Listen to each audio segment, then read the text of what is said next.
જય માતાજી મિત્રો, આપણે પાર્ટ 2 લઈને આવી ગયા છીએ પાછા અને પોગી ગયા હતા જાનમાં જતા હતા અહીંયા તો બધા ડમરીના બહુ ભરી ગયા હતા. તો કન્ટિન્યુ બ્લોગમાં બની રહેજો, મજા આવશે.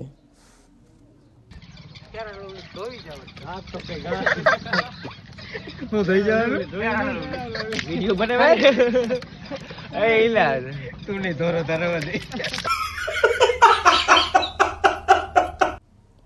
તો અહીંયા પોગી ગયા હતા અને મેં કીધું હેલિકોપ્ટર નીકળ્યું, દોડી દોડી નીકળ્યા બધે બારા.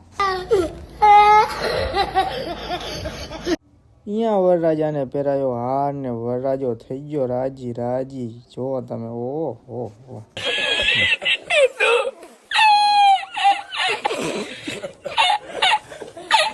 અહીંયા આપણે વેદમાં પોગીને શ્રીફળ વધેરીને આપણે નીકળી ગયા ને પોગી ગયા સરા સરા. આપણને વિજયભાઈએ પીવડાવી દીધી થમ્સઅપ ને થમ્સઅપ પીવડાવીને ખવડાવી દીધું ઠંડુ પાન. પણ પાન બહુ મોટું હતું. આપણે નીકળી ગયા છીએ ઘરે અને વિડીયો ગમે તો ફોલો કરી લીજો.